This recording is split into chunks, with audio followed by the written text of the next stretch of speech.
प्रभारी निरीक्षक गंगोह और उनकी टीम के द्वारा चौकी धल्लापड़ा के पास चेकिंग की जा रही थी।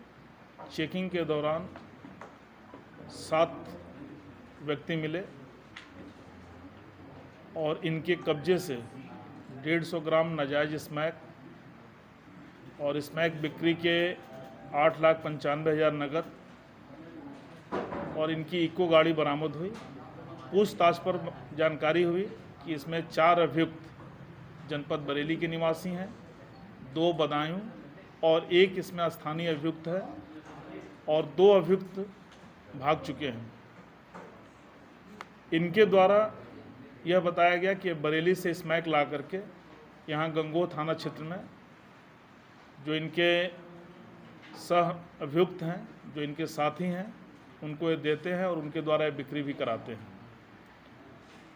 इन अभियुक्तों का अन्य जनपदों में जो भी आपराधिक इतिहास है उसकी जानकारी प्राप्त की जा रही है। इस संबंध में अभियोग पंजीकृत किया जा चुका है और वैधानिक कार्रवाई की जा रही है। इस संबंध में जानकारी हमारे द्वारा की जा रही है और हम अपने डीसीआरबी के साथ साथ एससीआरबी और एनसीआरबी से भी इनका आपराधिक इतिहास जानकारी करने का प्रयास कर रहे हैं। इस तरह की रहता है जो अब ये एक साथ इकट्ठा होकर के और समूह में, चूँकि इसमें ज़्यादा से ज़्यादा लाभ सन्निहित है, इनके द्वारा आपस में संगठित होकर के इस तरह का गैर कानूनी कृत्य किया जा रहा है और इनके विरुद्ध अन्य जो एनडीपीएस एक्ट के साथ साथ जो अन्य सुसंगत निरोधात्मक कार्रवाई है वो भी की जाएगी। कोई हथियार भी बरामद है इनके पास?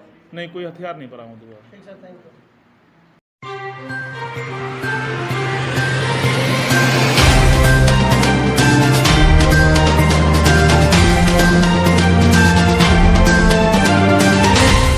ये कस्तूरबा गांधी विद्यालय में अनामिका शुक्ला नाम की फर्जी शिक्षिका सर्विस कर रही थी।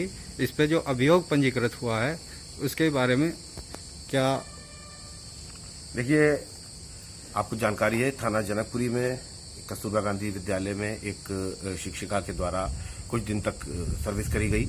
बाद में धीरे धीरे एक रैकेट उजागर हुआ कि अनामिका शुक्ला नाम की शिक्षिका के नाम पर बहुत सी जगह फर्जी नाम पर जो है टीचर्स नौकरी कर रही हैं।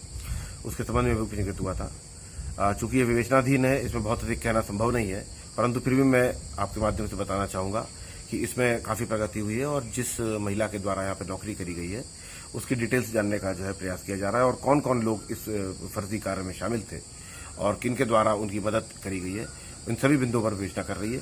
जल्दी जल्दी विवेचना करके हम इसमें सत्य का उद्घाटन करेंगे और जो भी अभियुक्त हैं उनके विरुद्ध कठोर वैधानिक कार्रवाई करेंगे, उनको न्यायिक अभिरक्षा में भेजने का कार्य करेंगे। अगर आपने हमारे चैनल को सब्सक्राइब नहीं किया है तो सब्सक्राइब कीजिए, लाइक कीजिए, शेयर कीजिए और हाँ, बेल आइकन को दबाना ना भूलें ताकि बाकी अपडेट्स आपको सबसे पहले मिलती रहें। नमस्कार।